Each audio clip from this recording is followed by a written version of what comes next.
Hello hi नमस्कार केमती अच्छा आपण मैंने आउ गोटे मोर न्यू ब्लॉग को आपण मानक स्वागत। तो आज है रज संक्रांति। रज संक्रांति मु वीडियो शूट कर भावुवे गोटे दिन पर कहीं कौन पे ना रज संक्रांति दिन मतलब आज मु शूट करी तो काली आसो वीडियो से टाइप मोर डेली ब्लॉग आसो। तो हैप्पी रज संक्रांति ऑल ऑफ यू। तो ये जाइए ऑफिस पानी भाई बाबू गुडू भी जाइए स्कूल से पलि आस 12टार तार छुट्टी हो तो ये आसु आसु 12:30 हो। जेहेतु आज संक्रांति टी सका उठिकी सब घर धुआ पोछा सब सारी आते जल्दी जल्दी मो वीडियो बन पारे। गुडू नहीं गला रोटी तरकारी ये भी खाई जाइए रोटी। तापरे एबे कौन कौन बनवा लंच प्रिपरेशन चलतु मुझे सहित शेयर करी। तो चलतु लेट्स स्टार्टेड। तो ये देखु जेहेतु रज संक्रांति तो बिना प्याज रसुण तो सबकि हम ना तो से आज भावी टे पोलाव बनैबी। आमर तो केउझरिया भाषा कहती पलौ पलौ बनैबी से चाउल बासमती चाउल को धोईदबा तापर पलौ बसैबा। मु भावे बेले बेले जे माने किचन ने पशु नाला एबे ताको माने एते सबू माने मो कथा कहूँ सांग मैंने एते सबू किसी आसूची ना माने मु कभी भाभी नथली मु करूची बोली माने मु भावुनी भी केबे मु करूची किचन रे अच्छी सबू काम ए टू जेड माने सकाळु उठिकिना झाड़ू पोछा ए टू जेड मु लाइफ रे के भाव नथली। आ बाहागर परे ना लाइफ पूरा चेंज हो जाए सेटा जे माने करिचंती मैरिज पर्सन जो माने सी ही बुझी पारथुए केमती कौन हुए। कोठी ना कोठी निज को हजेया भी पड़े निज मन कथा मारिया भी पड़े फिर भी से भितर निजको कौथे खुशी लगे कौन कले खुशी हेबी से करिकिना मु आगो को बढ़े। माँ भी माने मो माँ सी भी भावे केमती कौन करुची। तो आज जेहेतु संक्रांति बिना प्याज रसुण आम आज सब रोसे तो ये पलौ मुझे चाउल बसौली पलौ पलौ हो जाइए बस तार जो ढाकुणटा खोलनी जिते खाइबू से खोलि Apte बनाऊे paneer corn paneer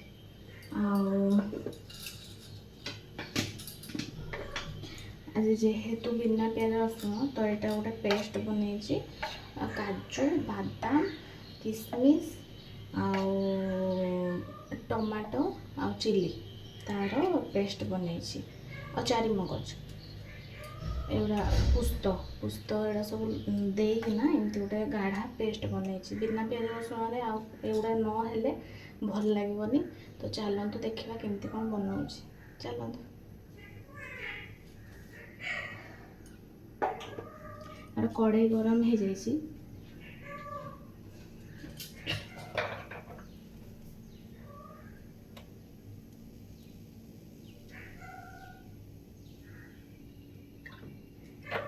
oil type देली रिफाइन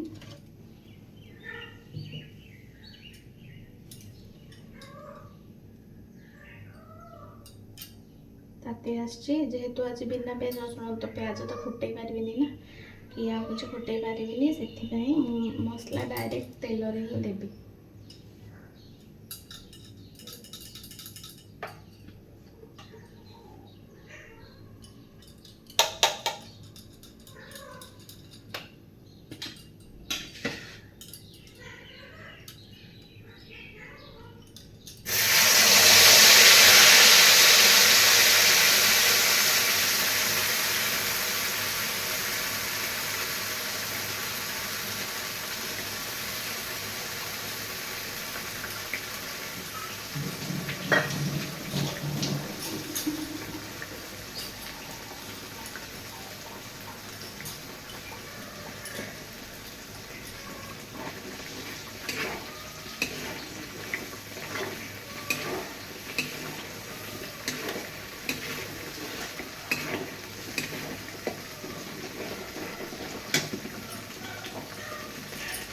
ଏବେ ହଳଦୀ,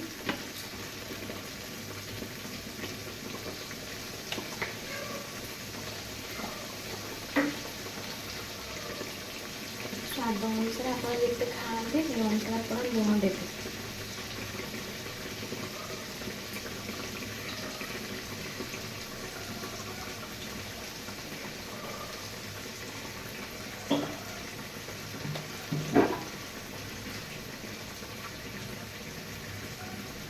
ଆଉ ଗୁଣ୍ଡ ମସଲା ଦେବେ, ଧଣିଆ ଗୁଣ୍ଡ, ଆପଣ ଯେତେ ମସଲା ଖାଆନ୍ତି ସେଇ ହିସାବରେ ଆପଣ ଦେବେ। ଏଠି ଆମେ ଯେତେ ମସଲା ଖାଉ ମୁଁ ସେଇ ହିସାବରେ ପକାଉଛି। ଜିରା ଗୁଣ୍ଡ, ଗରମ ମସଲା, ଆଉ ହେଲେ ଲଙ୍କା ପାଉଡ଼ର।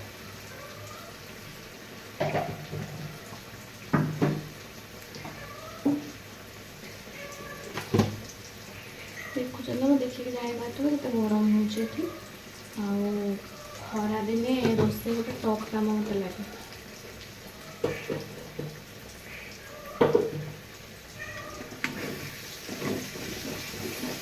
ଇଏ ବେଶୀ ଟାଇମ୍ ଲାଗିବନି ଭାଜିବା ପାଇଁ, କ'ଣ ପାଇଁକି ସବୁ କାଜୁ କିସମିସ୍ ସେଇଗୁଡ଼ା ହିଁ ଅଛି ନା, ବାଦାମ, ଏତେ ଟାଇମ୍ ଲାଗିବନି, ସାଙ୍ଗେ ସାଙ୍ଗେ ଭାଜି ହେଇଯିବ।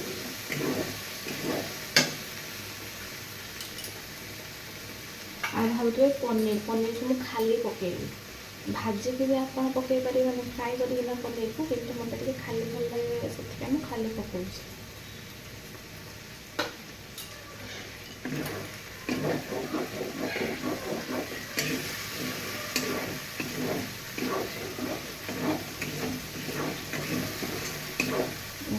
ହେଇଆସିବ, ଯେତେବେଳେ ତେଲ ଛାଡ଼ି ଆସିବ ନା ମସଲାରୁ, ସେତେବେଳେ ଜାଣିକି ହେଇ ଆସିଲାଣି।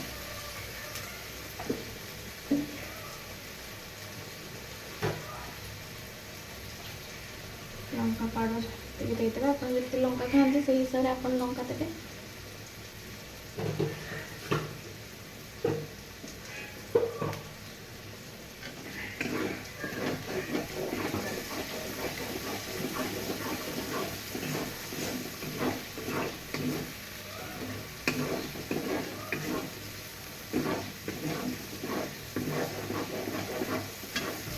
ଦେଖନ୍ତୁ ହେଇ ଆସିଲାଣି, ପୁରା କଲର୍ ଦେଖିପାରୁଥିବେ, ଦେଖାଯାଉଛି ତ ହେଇ ଆସିଲାଣି।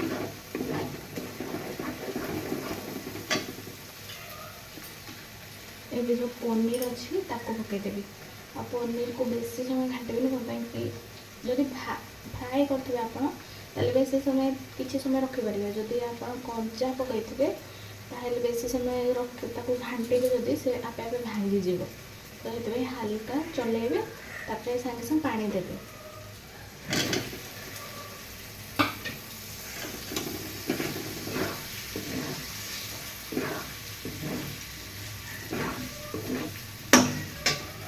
যেহেতু আমি কর্ন পনির করছে তো কর্নକୁ ବି ତାକୁ ଆଡ଼୍ କରିଦେବା।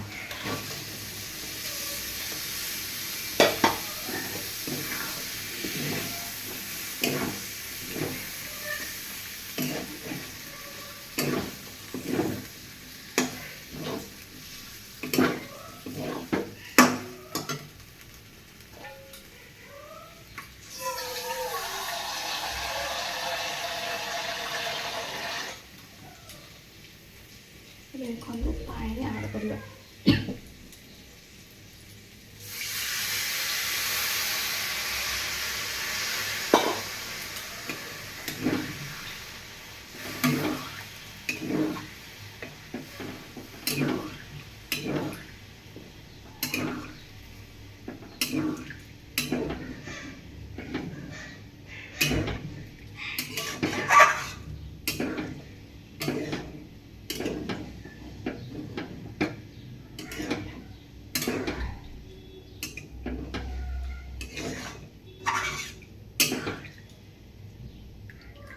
ଦେଖନ୍ତୁ ଏମିତି ଥିବ ତାର ମାନେ କନସିଷ୍ଟେନ୍ସି।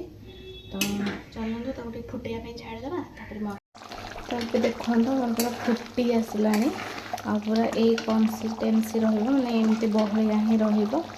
ଆଉ ଚାଲନ୍ତୁ ୟାକୁ ବନ୍ଦ କରିଦେବା, ହେଇ ଆସିଲାଣି। ଖାଇବା ଟାଇମ୍ରେ ମୁଁ ଆପଣମାନଙ୍କୁ ଦେଖେଇବି ଆଜି ଆମେ କ'ଣ ସବୁ ଲଞ୍ଚ କରୁଛୁ। ତ ଦେଖନ୍ତୁ ଆଜି ଆମର ରଜ ସଂକ୍ରାନ୍ତି ସ୍ପେଶାଲ ବିନା ପିଆଜ ରସୁଣ ଇଏ ହେଉଛି ବାସନ୍ତୀ ପଲାଉ, ଆଉ ଇଏ ହେଲା ତ ଦେଖିଥିଲେ କର୍ନ ପନିର ବିନା ପିଆଜ ରସୁଣରେ, ଦହି ଆଉ ଆମ୍ବ। ଆଜି ଖାଇବା ଏତିକି, ଆଉ କିଛି ବନେଇନି, ଏତିକିରେ ଆଜି ଆମେ ଖାଇବୁ। ଆଉ ତ ଏବେ ସନ୍ଧ୍ୟା ଟାଇମ୍, ତ ଆଜି ଯେହେତୁ ରଜ ସଂକ୍ରାନ୍ତି ଅପେକ୍ଷା ପିଠା ତ କିଛି ନିହାତି କରିବା ଦରକାର। ରଜ ମାନେ ହିଁ ପିଠାପଣା। ତ ଆଜି ମୁଁ ଗୋଟେ ଆପଣଙ୍କ ସହିତ ପିଠା ସେୟାର କରୁଛି। ଆପଣମାନେ କହିବେ ପିଠାର ନାଁ କ'ଣ, ଆପଣଙ୍କ ଆଡ଼େ କ'ଣ କୁହାଯାଏ ୟାକୁ। ଆଉ ଏଠି ବେଙ୍ଗଲ ମତଲବ ଏଠି ଯେଉଁ ପିଠା କରନ୍ତି ମୁଁ ସେଇ ପିଠାକୁ ବନଉଛି। ତ ଆମ ଓଡ଼ିଶାରେ ୟାକୁ କ'ଣ କହନ୍ତି ଜଣାଇବେ। ତ ବେଙ୍ଗଲରେ ୟାକୁ କହନ୍ତି ପାଟିସେପ୍ଟା ପିଠା। ଆଉ ମୋତେ ଲାଗେ ଆମ ଓଡ଼ିଶାରେ ଛୁଞ୍ଚ ପୋଟଳ ଏମିତି କ'ଣ କହନ୍ତି, ମୟୂରଭଞ୍ଜିଆ ଯେଉଁ, ଆଉ କେଉଁଝର ଲୋକମାନେ ଜାଣିପାରୁଥିବେ ମୁଁ କ'ଣ କହୁଛି। ତ ଚାଲନ୍ତୁ ଷ୍ଟାର୍ଟ କରିବା ଆଜିର ପିଠା। ମୁଁ କେମିତି କ'ଣ କରୁଛି ଆପଣମାନଙ୍କ ସହିତ ସେୟାର କରିବି, ଚାଲନ୍ତୁ। ଦେଖନ୍ତୁ ପାଟିସେପ୍ଟା ପିଠା ପାଇଁ ଏଇ ପ୍ରକାର ବ୍ୟାଟର ଦରକାର ଆଉ ପୁର। ତ ବ୍ୟାଟର ଏଠି ଅଛି 1 କପ୍ ସୁଜି ସହିତ 1 କପ୍ ଚାଉଳ ଚୂନା। ଆପଣ ଯେତିକି ସୁଜି ଦେବେ ସେଇ ପରିମାଣରେ ଆପଣଙ୍କୁ ଚାଉଳ ପୁରା ସମାନ ମାପରେ ଦେବା ପାଇଁ ପଡ଼ିବ। ଆଉ ଏକ୍ସଟ୍ରା ଅଛି ଏଠି ଗୁଡ଼, କ୍ଷୀର ଆଉ ହାଲକା ଟିକେ ଲୁଣ ସ୍ୱାଦ ଅନୁସାରେ। ତ ତାକୁ ଆପଣ ଏମିତି ମାନେ ପୁରା ପତଳା କରିବେନି, ପୁରା ବହଳିଆ କରିବେନି, ଏଇ ଟାଇପ୍ର ବ୍ୟାଟର ରହିବ, ଠିକ୍ ଅଛି। ଆଉ ଏଠି ପୁର, ନଡ଼ିଆ ଆଉ ଛେନା ଆଉ ଗୁଡ଼, ହାଲକା ଟିକେ ଲୁଣ ଆଉ ବାସ୍ନା ଭଲ ହେବ ବୋଲି ଅଳେଇଚ। ତ ଚାଲନ୍ତୁ କରିବା। ତ ଦେଖନ୍ତୁ ଫାଷ୍ଟ ଏଠି ଟିକେ ତାୱାରେ ତେଲ ଦେବେ, ରିଫାଇନ୍ ତେଲ। ତାପରେ ଦେଇକିନା ଯେଉଁ ବ୍ୟାଟର ରେଡ଼ି କରିଥିବା ସେଇ ବ୍ୟାଟରକୁ ଯେମିତି ଚକୁଳି ପିଠା ହୁଏ ସେଇ ଟାଇପ୍ର ତାକୁ ପୁରା ମାନେ ଧୀରେ ଧୀରେ ପୁରା ସ୍ପିଡ଼ରେ କରିଦେବେନି, ପୁରା ସେ ଭାଙ୍ଗିଯିବ। ତାକୁ ଧୀରେ ଧୀରେ ଆସ୍ତେ ଆସ୍ତେ ତାକୁ ଗୋଲ କରିବେ, ତାପରେ ଛାଡ଼ିଦେବେ। ୟାକୁ ଆଉ ଲଉଟେଇବେନି, ଯେମିତି ଚକୁଳି ପିଠା ଆମର ଲଉଟାଯାଏ, ଥରେ ଏମିତି କରିବେ ବୁଲେଇକିନା, ତାପରେ ପୁଣି ଆଉ ଥରେ ଲଉଟାଯାଏ, ପୁଣି ଆର ପାଖ ସିଝେ। ତ ଏଟାରେ ସେମିତି ହେବନି, ଖାଲି ଥରେ ହିଁ ଏଟାକୁ ମାନେ ବୁଲେଇବା ପାଇଁ ପଡ଼ିବ, ଆଉ ଲେଉଟା ଯିବନି। ସେଇଠି ହିଁ ପୁର ଦିଆହେବ, ତାପରେ ତାକୁ ରୋଲ୍ ଟାଇପ୍ର କରିବେ। ଆଉ ଟିକେ ଟାଇମ୍ ଲାଗିବ, ଯେହେତୁ ଗୋଟେ ସାଇଡ଼୍ରେ ହିଁ ତାକୁ ସିଝିବା ପାଇଁ ହେବ ନା, ତ ସିମ୍ରେ ହିଁ କରିବେ। ସିମ୍ରେ ହିଁ ତାକୁ କଲେ ସିଏ ଭଲସେ ସିଝିବ। ଆଉ ଫାଷ୍ଟଟା ଦେଖନ୍ତୁ ଏଇ ପ୍ଲେଟ୍ରେ ମୋର ଅଛି, ଫାଷ୍ଟଟା ଟିକେ ଲାଗେ, ସେଥିପାଇଁ ମୋର ହେଇଯାଇଛି, ଲେକିନ୍ ହାଲକା ଟିକେ ବେଶୀ ବ୍ରାଉନ୍ କଲର୍ ହେଇଯାଇଛି, ଆଉ ପୋଡ଼ିନି, ଭଲ ହିଁ ହେଇଛି। ତାପରେ ଏଟା ଦେଖନ୍ତୁ ମୁଁ ଉଠଉଛି, ମାନେ ପୁରା ଧୀରେ ଧୀରେ ତାକୁ ଉଠେଇବେ, ସାଇଡ଼୍ ଗୁଡ଼ା ମାନେ ଖୁସୁଣୀରେ, ବନା ସେ ପୁରା ଭାଙ୍ଗିଯିବ। ଦେଖନ୍ତୁ କେମିତି ମାନେ କେତେ ତାକୁ ସାବଧାନ ସହକାରେ ତାକୁ ଉଠେଇବା ପାଇଁ ପଡ଼ିବ। ପୁରା ଧୀରେ ଧୀରେ ପୁରା ଚାରି ସାଇଡ଼୍ରୁ ତାକୁ ଏମିତି ସାଇଡ଼୍ କରିକିନା ତାପରେ ଉଠେଇ ଦେଲେ ସେ ଆପେ ଆପେ ଉଠିଯିବ। ଫାଷ୍ଟ ଉଠେଇବେ, ତାପରେ ପୁର ଦେବେ। କ'ଣ ପାଇଁକି, ଏଇଟା ପୁର ତ ନଡ଼ିଆ ଆଉ ଛେନା ପୁର ନା, ଯଦି ପୁରକୁ ଦେଇକି ଆପଣ ଉଠେଇବେ ଇଆଡ଼େ ସିଆଡ଼େ ହେଇଯିବ ତାୱାର ନା, ତ ସେଥିପାଇଁ। ତାପରେ ଚାମଚ ସାହାଯ୍ୟରେ ଆଣିବେ ପୁର, ତାକୁ ମଝିରେ ତ ନୁହଁ, ଟିକେ ମଝି ତଳକୁ ଦେବେ। କ'ଣ ପାଇଁ ନା ତାକୁ ଫୋଲ୍ଡ ବି କରିବାର ଅଛି। ମଝିରେ ଦେଲେ ବି ଫୋଲ୍ଡ ହେବ, କିନ୍ତୁ ଟିକେ ହାଲକା ତଳକୁ ଦେଇଦେଲେ ସେ ଆରାମସେ ଫୋଲ୍ଡ ହେଇଯିବ। ତାପରେ ଦେଖନ୍ତୁ ମୁଁ କେମିତି କ'ଣ କରୁଛି। ପୁର ଦେଇଦେଲି, ତାପରେ ଏବେ ଖୁସୁଣୀ ସାହାଯ୍ୟରେ ଏମିତି ତାକୁ ଫୋଲ୍ଡ କରିବେ। ଦେଖନ୍ତୁ ଫାଷ୍ଟ ଗୋଟେ ଫୋଲ୍ଡ ଦେଲେ, ତାପରେ ପୁଣି ଆଉ ଥରେ ଆଉ ଗୋଟେ ଫୋଲ୍ଡ ଦେବେ, ତାପରେ ଆର ଯେଉଁ ଟିକେ ବଞ୍ଚିଥିବ ଯେଉଁ ପାର୍ଟଟାକୁ ତାକୁ ପୁଣି ଆଉ ଥରେ, ମାନେ ଗରମ ହେଇଥାଏ ନା, ତ ବହୁତ ଗରମ ଥିଲା, ସେଥିପାଇଁ ମୁଁ ଚାମଚ ସାହାଯ୍ୟରେ ତାକୁ ଧରିକି ତା ପଛପଟକୁ ଫୋଲ୍ଡ କଲି। ଦେଖନ୍ତୁ ଏଇ ଟାଇପ୍ର ହୁଏ ପିଠା, ପାଟିସେପ୍ଟା ପିଠା। ଆଉ ଗୋଟେ ଆମର କରନ୍ତି ଜାଣିଥିବେ ଛୁଞ୍ଚି ପତ୍ର ପିଠା, ସେଇଟା ପିଠଉରେ କରାଯାଏ, ମାନେ କ୍ରସ୍ ଭଳିଆ କରିକିନା ପୁର ଦିଆ ହୁଏ ମଝିରେ, ତାପରେ ହେଲା ତାକୁ ଫୋଲ୍ଡ କରାହୁଏ। ସେ ବି ବହୁତ ଟେଷ୍ଟି ଲାଗେ। ଆଉ ଇଏ ଯେହେତୁ ଟିକେ ଚାଉଳ ଚୁନା ଆଉ ସୁଜି ବାଟରେ ହେଇଛି, ଦେଖନ୍ତୁ ପୁରା ଟେଷ୍ଟି ଟେଷ୍ଟି ଗରମ ଗରମ ପିଠା ରେଡ଼ି।